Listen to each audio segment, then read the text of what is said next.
before you head into week 2 of the fantasy football season, it is really important to take advantage of some of these freakouts and some of these overreactions from week 1. That's right. In the trade market of your fantasy league. Okay, we're going to give you 3 players each. That's 6 total players. Quick maths, right?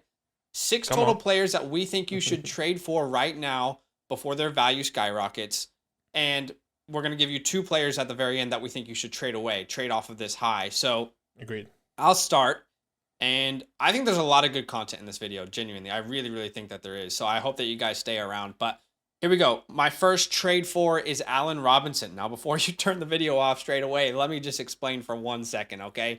Why is there a buy low window for Allen Robinson, okay? The entire world watched Thursday Night Football. Everyone who likes football watched this game. The entire football community watched Thursday Night Football, Bills, Rams, and they saw Allen Robinson with 1 catch. Every Allen Robinson owner right now is worried. There is a clear buy opportunity. Now is the time to take advantage of that. But I think that's going to pay off if you trade for this player. Firstly, the offense, as in the Rams, was atrocious on Thursday night. Genuinely awful. In 2021 last year, they averaged 27 points per game as an offense. That was 6th best in the NFL. But on Thursday night, they only scored 10 points. Stafford was sacked 7 times. He threw 3 interceptions.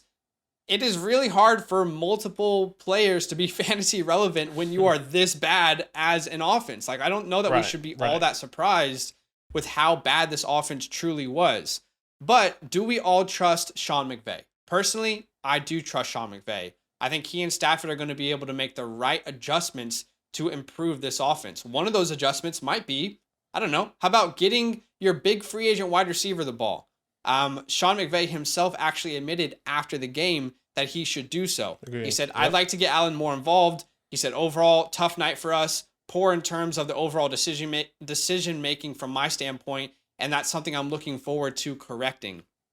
So you can see accountability, and that's what you want to see. Yep. But let's talk about A-Rob's, like, his presence in week 1 should be promising. Okay, if Allen Robinson had 1 catch in week 1 and he only saw 50% of the snaps, that is a panic button moment. But that wasn't the case here. Volume is king. And in order for you to get targets, you need to be on the field. Allen Robinson was on the field for 64 of 66 snaps. That is 97% of the time he was on the field for that offense. Targets will come. And only targeting Cooper Kupp, as we have seen, is not going to be a sustainable pathway for this offense. Even last year, they needed someone. They needed Woods. They needed OBJ. They needed someone who, it couldn't just be Cooper Kupp for that Super Bowl run. Last thing I'll say is, don't forget how badly we all freaked out about Robert Woods last year, week 1. Right after week 1, you might not remember it, but I vividly remember on Twitter, in our community, everyone freaking out about Robert Woods. Granted, he had a better week than Allen Robinson just did in week 1. But his lack of involvement was like the biggest talking point of wide receivers. I remember last year, week 1. He had 3 catches for 27 yards and 1 touchdown. But what you have to keep in mind is that touchdown was in garbage time. And it was with 3 minutes left in the game. And the Rams were dominating. Everyone told you after week 1, well, look, there was only 2 receptions for Robert Woods that you could really count on. I mean, he only gave you 4 points. If it wasn't for that touchdown, I mean, Robert Woods, you can't start him anymore. That's what everyone was saying. But Sean literally said after the game, we need to get Robert Woods more involved. And from weeks 2 to 9 before his injury, he was the wide receiver 10 in fantasy football. Miss ya. R.I.P. Bobby Trees. But look, I keep saying this, but overreaction is the wrong reaction. Keep saying it with me. Overreaction is the wrong reaction. Amen. If someone's overreacting, go take advantage. I mean, give me Allen Robinson. Right now, I'm looking at community rankings. Right now, some of these players are very tradable for Allen Robinson. I'll take Allen Robinson over Juju, Godwin, Elijah Moore, Rashad Bateman, Adam Thielen, DJ Moore. That's a controversial one. And Amari Cooper. But I love Allen Robinson. I think this presents a really good buy low opportunity. I do believe the ship will go in the right direction. So I think this is a rare opportunity to buy someone who could still finish as a top 20, top 15 wide receiver in fantasy this year. Yeah, completely agree. It's only week 1. Relax. Calm down. take a pause Woosah. button. We're going to week 2. My first trade for target is Brandon Ayuk. And let me just ask you one question. Okay. Did you watch that game? Did you see the weather? I mean, these are more than one questions. Did you see the weather? Did you see how bad it was? Even watch, like, the camera, you couldn't even see it. They had to go. You saw a part where it was pouring rain. Digital numbers. And exactly, digital numbers on the TV, because you couldn't see where the hell they were, throwing, running, or even doing. So go watch that game if you haven't. And this is why this is a perfect opportunity to buy Brandon Ayuk. Second reason is that Elijah Mitchell is out for 2 months. Unfortunately, I understand that the expectation and the number one waiver wire pick of this week is Jeff Wilson. But in reality, Debo. Debo is the guy that's going to be the real running back now in this backfield, especially with all these incentives in this contract. Incentives in the contract. Incentives. There you go. Incentives in his contract. Look, it is not looking good for this backfield, but it is looking good for is Brandon Ayuk. Once again, Debo should be getting some more touches in the backfield. He had more opportunities in the backfield than in the air. Actually, the same opportunities. He had 8 targets, and then he had 8 attempts on the ground rushing. He only caught 2 out of those 8 targets. So for me, Brandon Ayuk should now be stepping up to this wide receiver. I mean, let's be honest. Debo's always going to be the wide receiver 1. But he is going to be the guy that's always going to be lined out on the outside. That Trey Lance should be targeting. I understand George Kittle should be coming back. When is he going to come back? We don't know. But right now, if Brandon Ayuk is going to be this guy, I mean, I'm really excited as a flex option, maybe a low wide receiver 2 option. He only caught 2 targets last week for 40 yards. He only has 6.7 fantasy points. But once again, did you see the weather? It was bad. They weren't passing the ball. I'm surprised that, Trey Lance even threw the ball for over 20 times, because I was not expecting that. Yeah. I can definitely see Brandon Ayuk still. I mean, there was a lot of hype in the offseason. We saw that big bomb throw in the open one of the opening series of the game where Trey Lance hits Brandon Ayuk, and I think that's going to continue. So if you can get someone like Brandon Ayuk, for people that are either panicking right now on Trey Lance, because week 1 Trey Lance didn't do good, and then everyone just goes off on Twitter. I mean, you can kind of sell some of these people. Some guys I'm looking at to trade away to get Brandon Ayuk is Amari Cooper, a Tyler Lockett right now, even Devonta Smith, even as much as I like him. Devonta Smith, these are some guys that I'm really looking to trade away to acquire Brandon Ayuk. This is a good opportunity. And if you are a believer in Trey Lance, that means you should be a believer in a lot of these pieces that are on his team. Brandon Ayuk, Debo Samuel, George Kittle. So go try and get Brandon Ayuk. Yeah. I like it. If you go to Twitter, you'll see a lot of negatives about all 49ers. But if you actually watch the game, specifically the first half, you'll see a lot of positives. So I like this. All right, my second trade for, and again, please don't turn the video off. It is Travis Etienne, one of my guys this year. There are 2 reasons that you can buy low right now. First is the play of James Robinson. We'll talk about that. Second is the lack of box score stats for Etienne and that viral fumble that went around the entire Twitter sphere, Instagram, anywhere that you have social media. That fumble, the hit he took, was trending. But a trade is going to pay off for Travis Etienne. Let's talk about James Robinson firstly. Right. I have to admit, I did not anticipate James Robinson being this good and looking this explosive. Agreed. And recovering this fast from that Achilles injury. I truly think we have never seen a running back recover from an Achilles and look this good in their This return. is what I was hoping for Cam Akers, to be honest. Yeah, we've never, ever seen that. And I'm still skeptical about him long-term moving forward just because of the history of the injury. But what did I say this entire offseason? What did I constantly say, Badake? He's like, stop looking at Travis Etienne just as a running back. He is so much more than a running back to this team. Right. James Robinson and Travis Etienne, they can succeed together. This week, James Robinson got the touchdowns, but it's important to note that Etienne had more targets and he had more snaps, higher snap percentage, okay? So that's not going to be the case every single week. Secondly, let's talk about the lack of production. And again, if you only see box scores and stuff, you're not going to see the full picture. But firstly, to average 11 yards per touch is incredibly impressive for Travis Etienne. 11 yards per touch. And the eye test he passes, looked extremely explosive. I mean, the cuts were great. The explosion was there. The speed was there. If you didn't watch this game and you just went to the box score, you saw 4 carries and 2 catches. You thought, oh, what a bust Travis Etienne is. But if you didn't watch the game, then that's all you would see. But here's some things that you might have missed. Firstly, on the first drive for the Jags, Etienne was wide open on a wheel route out of the backfield, and he burnt Jamin Davis, which is the linebacker for Washington. I was watching this game. I'm a Washington fan. But on that first drive with about 12 minutes left in the quarter, he burnt him on a wheel route, and he was wide open in the end zone, and Trevor Lawrence missed him. If that throw is there and Etienne catches it, we're not even having this conversation. I'll try and put a screenshot up there for you guys to see. Right. Badake, I put it here so we could talk about it. But completely wide open, naked. Doesn't get more open than this, okay? That play, unfortunate, okay? The second thing, with 9 minutes left in the second quarter, it was 1st and 10. Etienne had a run out of the I formation. It went for 16 yards, and it was called back because of an illegal formation. The third one I'll tell you about, and this is 100% his fault, but it's unfortunate. With 5 minutes left till halftime, it was 4th and goal.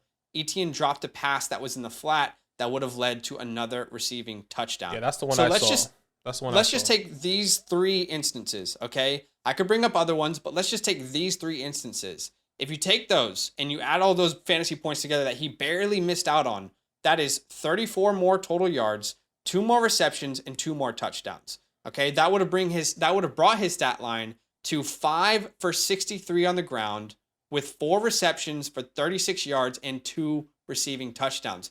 Just under 25 fantasy points, 24.9.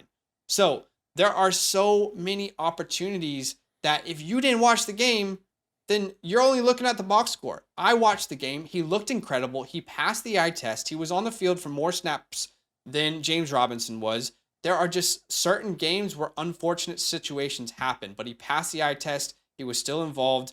I believe in this player. If someone is anxious on Etienne, now is the time to go buy on him. Yeah. Give me Etienne for the rest of the season over James Robinson. I mean, someone might do that if they don't look at the box score, right? Right. Zeke, I'll take him over Zeke. Clyde, Mm-hmm. Cordero Patterson, Miles Sanders, Josh Jacobs, Dameon Pierce, Rashad Penny. Giving you a lot of options. Some of these will work, some of these won't, but I still believe in Etienne, and I think this is a rare opportunity to buy low on him. Yeah, I mean, it's definitely an opportunity. Let's see what he does week 2. Hopefully he takes off. My second trade for target is Devin Singletary. I mean, we saw what he did in preseason. We saw what he did in week 1. Wasn't the best, but let's remember who he did play was this Rams defense. And to be honest, they are one of the best defensive ends with Aaron Donald and the whole crew there. They weren't going to win this game on the ground. I think the game plan was always for Josh Allen to come in and win this game in the air. 8 carries, 48 yards, 8.2 fantasy points, but he averaged 6 yards per carry. 6 yards per carry against one of the best defensive linemen in the National Football League. I think 6 yards per carry, I think is really, really special for Devin Singletary. We saw what he did last year, was our top 5 RB in the second half of the season. It's prime time. It's prime time. Yeah, in the fantasy playoffs, I think he was RB2. Yeah, exactly. I mean, let's not forget about that. And now he's going to be playing a Monday night primetime game against the Tennessee Titans, who, by the way, just lost to my Giants, who, by the way, gave up the most points to the running back position to Saquon Barkley, 2 completely different running backs. But it is still week 1. A lot of things still will happen. Try and get Devin Singletary right now on the super low. I still believe there's an opportunity and a place, a way where he could finish as a top 15, top 25 RB, maybe in that window or even higher. Why not go get him? Some guys that I would rather have, or I would try and trade away to get Devin Singletary, a Tony Pollard, a Josh Jacobs. Right now, for me, even Breece Hall, even some guys that Zach just said, he said Zeke, Clyde, Cordero, he said Dameon Pierce, Rashad Penny. I think I just like Devin Singletary and how he's being utilized in this offense, so much better than some of these other running backs right now. So give me Clyde. I think you can get some more in return, especially with people saying, well, I drafted some of these guys in the early rounds. I drafted Zeke in the 3rd or 4th, where it's like, well, can I get some more pieces? Doesn't matter anymore. Yeah, exactly. Doesn't matter. And it doesn't matter. But if somebody comes to you like that, sure. You want to get more? Give me something. You can get more if somebody's saying, well, I can't trade Zeke for Devin Singletary. That's okay. Let me throw in Robbie Anderson that just went off as a throwaway because I don't really care about him. Do you get what I'm saying? So that's my thought process. I'm really happy with that. Devin Singletary. And it's important. It is important to keep in mind, because I know I just hear someone commenting, oh, no one's going to do these trades, guys. These are starting points. There's like 5 to 10 counters we have normally before every trade, and this is specifically towards redraft, not dynasty. All right. And speaking of dynasty, I'm going to tell you to trade for one of the players that I've probably advocated more for this player in dynasty than I think anyone else on YouTube. And let me know if I'm wrong, but I genuinely like Badake. Do you think anyone else? I haven't seen anyone else make a specific video back to back. Keep putting his name in this thing. So I haven't seen it. Even though the fire comes left and right, I'm like this. Like, don't give up. Trade for Treylon Burks right now. Trade for Treylon Burks. Okay, I believe we're going to see Treylon be a focal part of this offense much sooner than a lot of people might have anticipated. Right. It might be week 3. It might be week 5 or 6. I don't know exactly when. I said before the season started that I thought he could have like an Amon-Ra St. Brown type emergence, like second half of the year, but it might happen earlier. Okay. Let's talk about it. Number 1, his production in limited action week 1. Burks was on the field only 37% of the snaps last week. 37% of the snaps. Do you know how difficult it is to make an impact on a game, even 50% of the snaps? It is incredibly difficult. He was on the field for 37% of the snaps. In that little amount of time, he put up 3 receptions on 5 targets for 55 yards. And for someone who is only on the field less than 40%, what is very important, especially for a rookie, is what does the eye test tell me? And the eye test told me, again, watching the game fully, the eye test told me Treylon Burks is clearly the best athlete on this team outside of Derrick Henry. And Derrick Henry's questionable, obviously, with his age, whatever, but I'll still put him ahead. But outside of Derrick Henry, Treylon Burks is clearly the most athletic player, the biggest X factor on this team as far as what he can offer. I fully anticipate his snap percentage and his opportunity to continually rise over the next couple weeks. And this is what happens with rookies. It happens over time. And if you miss the buy low opportunity, you might not have him in the week 6, 7, 8 when you feel like he's a reliable starter going into the fantasy playoffs as well. This is the long game, okay? Second thing is lack of competition. What were we told the entire offseason? Literally all of us. Yeah. Bobby Trees was the guy. Is Bobby Trees. Robert Woods is the wide receiver 1 on this team. That's what we were told. I don't want to overreact because it's just week 1, but in week 1, Robert Woods had 1 reception on 2 targets. Again, I don't want to react, but he is 30 years old. He's coming off an ACL injury.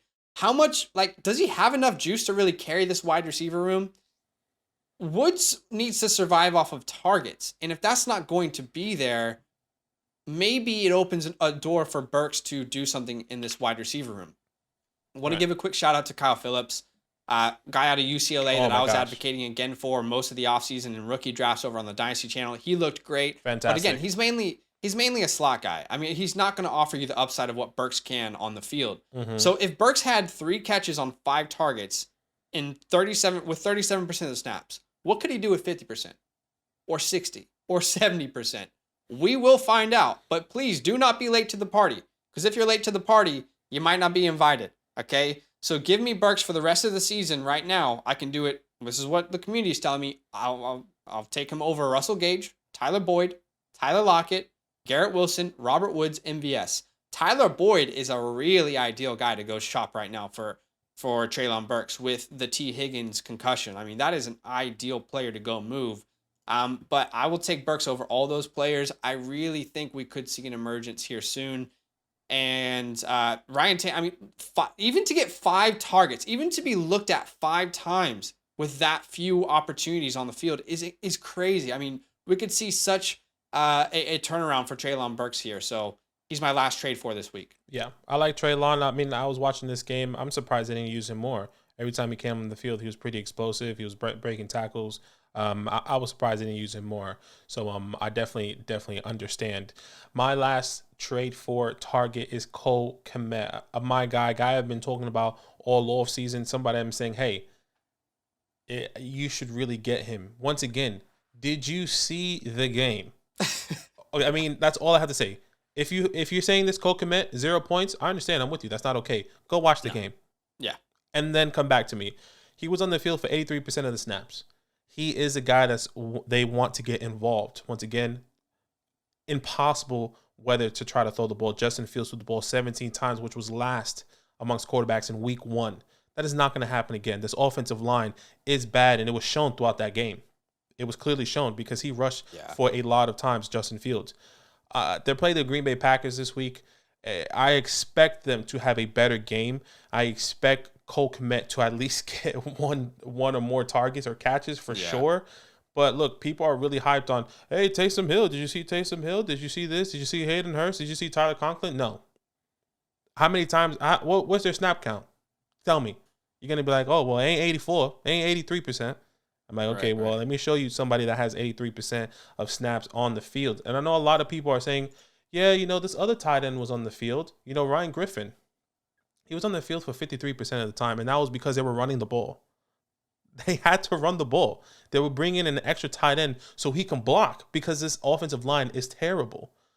Don't panic on Cole Kmet. Everyone, we already got people in our DM saying, what do we do with Cole Kmet now? What's going to happen? Players I'm happy to trade away for, right? A lot of people are really hyped on O.J. Howard. Once again, Taysom Hill, Will Disley, some guys that are out there saying, hey, Will Disley had a good game. Right. The tight end position is so up and down. Stick with Cole Kmet. Trade him right now. Trade for him and plug and play him. Honestly, if you were somebody that, waited for a late tight end, maybe you got, I don't know, maybe you got Tyler Higbee. Maybe you got Albert AIYUKEN. Maybe you got, some Robert Tonyan. I am still going with Cole Kmet. Maybe you even got Hunter Henry. I am still starting Cole Kmet over all those guys, and I would rather trade all those guys for Cole Kmet right now. So, get him. Go get him. Yeah, I like it. Context is so key for these sort of things, and I think, again, that's what we're trying to bring to you guys is context, missed opportunities potentially. And Cole Kmet is one of my starts of the week for tight end, so you'll see that video later. But I'm with you. And look, tight ends are so unpredictable that he could not go off this week. He still is a good trade target. He could not, but yeah. I hope. All right, we're gonna end the video and give you 2 quick trade targets. We have, I think, less than 6 minutes. Let me know if I'm wrong, Badake. But yeah, I'm going to tell you to trade away Clyde Edwards-Helaire. Okay, there is a clear sell now window. He finished as the RB6 on the week. My question for you is, how often will games like this happen for Clyde? Kansas City just absolutely dominated an Arizona defense that is depleted of talent after this offseason. Clyde had 22.4 fantasy points on 10 touches. That is over 2 fantasy points a touch on 3 receptions. 3 receptions, 2 touchdowns. Clyde is the only running back in the top 6 this week to have less than 15 touches. In fact, the 5 other running backs in the top 6 averaged 24.6 touches in week 1. Clyde had 10. I can't express how confident I feel in selling Clyde. Secondly, and maybe it's because of the blowout, this felt like a 3-way to me, a 3-way split. Clyde and Jet McKinnon both had 39% of the snaps in week 1, followed by Pacheco, who had 23%. Clyde is the lead running back right now, for now. Maybe it's the entire season. Right. However, I don't believe this sort of fantasy output is going to be reliable on a weekly basis. I don't think he's going to see that kind of volume to kind of sustain this sort of output. So if I have Clyde, and I'm always happy to hold my hands up and say I'm wrong. Look, Clyde ends up as a top 10, top 5 running back this year. I will say that I'm wrong here. But give me James Conner, Javonte, Aaron Jones, A.J. Dillon, just to name a few, because right now this is where the community currently views Clyde. It's very quick how things change. And Clyde's a hot name right now, so I'm looking to trade him away. And take advantage of that window. No worries. I'm there with you. Trade Clyde away. I think we have plenty of time for this last take. My trade away target is CeeDee Lamb. I understand it's early. I understand it's a tough one, but what I'm trying to tell you is start fielding offers. See what people are willing to give you right now. And the main reason I'm willing to trade CeeDee Lamb is purely because of Dak Prescott. It's early in the season. You can potentially move him. He's going to be missing 6 to 8 weeks. They had a fractured thumb. It was apparently something similar to Russell Wilson. He came back in 3 weeks. And if you remember, Russell Wilson struggled 2 or 3 weeks after that, trying to get the ball to DK and try to lock it, it's going to take him a while to get acclimated back with that hand, that throwing arm, or that thumb, whatever the case may be. That's why I want to sell CeeDee Lamb. In 2020, week 5, he broke his ankle against the Giants. Remember that? And there was a Russian roulette with quarterbacks, and we didn't know who was going to start. We didn't know what the hell was going to happen with Amari Cooper, with CeeDee Lamb. That was his rookie year. It was very up and down. From weeks 6 to 17 in 2022, Amari Cooper was a wide receiver 22 and CeeDee Lamb was a wide receiver 35. Completely different offenses, understand. But the Russian roulette at quarterback right now is not even at quarterback. They're saying it's Cooper Rush. I don't want that. If Jimmy G comes, maybe. Let's have a conversation. Let's think about it, right? But if they don't get Jimmy G, if they're saying, hey, Coop can potentially win a couple games, then I just wanna say, you know what? No, thank you. Let me try and sell CeeDee Lamb for whatever I can possibly get. And once again, ADP is out the door. I understand you drafted him in the 3rd round. I understand you probably got him as your wide receiver 1, but it's time to pivot. It's genuinely time to pivot. Guys, I'm willing to get. You could once again. Some people say, "Well, I got CeeDee Lamb so early. I need some more value." That's cool. Give me Kirk Cousins in a piece, or Christian Kirk. Excuse me. Give me Christian Kirk in a piece. Give me Amon-Ra St. Brown in a piece. Give me Adam Thielen in the piece. Once again, these are all starting points, right? We can go so much more deeper in the conversation of who we can potentially get. I mean, I'm a little bit shaky, but can you get a Brandon Cooks, a Hollywood Brown, a Rashad Bateman, a Terry? There are so many names I would rather have than CeeDee Lamb for the next 6 to 8 weeks than have CeeDee Lamb start in my starting lineup with Cooper Rush at quarterback. Once again, if Jimmy G comes back, or comes to Dallas, let's have a conversation, and maybe we can throw this take out the window. But right now, field some offers, see what you can get, and then comment down below and be like, hey, I got this offer, and I will say I would personally take that. But I'm trading away CeeDee Lamb personally. Yeah, I think right now he is the biggest risk reward. 100%. And I do lean, because I have him in one of my leagues, like redraft home leagues, and I do lean on the side of like, I'm going to ride it out. But I could be wrong. Yeah. Like it is truly like in the fantasy community right now, it is like the biggest what if. And you're right. Like I could easily tie my hands and be like, damn, I should have sold him for Christian Kirk. And he could have spike weeks. Just like he could have spike weeks. Yeah, but like I'm believing in the volume, but I totally get why it's like man, this is rough. Yeah. I definitely got it. Mm-hmm. I mean, and you could be right. Some of these guys could definitely be more valuable. Come on, Jimmy. Come on, Jimmy. Come on, Jimmy, baby. Come to Dallas. Anyway, guys, I hope this video was helpful. I feel like this, I mean, I'm not hyping us up. Maybe I am hyping us up. I feel like this was a pretty damn good video, and I hope that it's helpful to you guys. I think so as well.